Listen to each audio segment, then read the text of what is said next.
10, 9, 8, 7, 6, 5, 4, 3, 2, 1, 0. ভারতের বাহুবলী রকেটে চেপে মহাকাশে পাড়ি দিল মার্কিন কৃত্রিম উপগ্রহ। ভারতীয় মহাকাশ গবেষণা সংস্থা ইসরোর মুকুটে যুক্ত হলো আরও একটি উজ্জ্বল পালক। বুধবার সকালে অন্ধ্রপ্রদেশের শ্রীহরিকোটার সতীশ ধাওয়ান মহাকাশ কেন্দ্র থেকে মার্কিন সংস্থা এএসটি স্পেস মোবাইলের তৈরি অত্যাধুনিক কমিউনিকেশন স্যাটেলাইট ব্লুবার্ড 6 সফলভাবে উৎক্ষেপণ করা হলো। ভারতের শক্তিশালী LVM-3M6 রকেটে চেপে এই উপগ্রহটি মহাকাশে পাড়ি দেয়।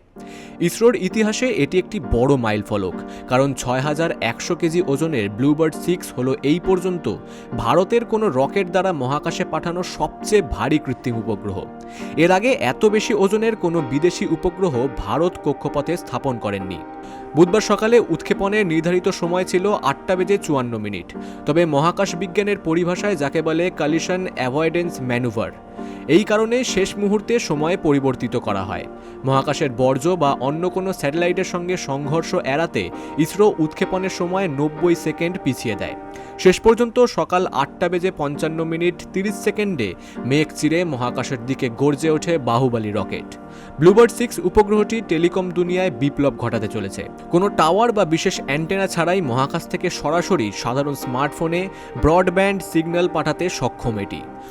উল্লেখ্য, ব্লুবার্ড 6 ভারতের কোনো রকেটে পাঠানো সবচেয়ে ভারী কৃত্রিম উপগ্রহ। এর ওজন 6100 কেজি।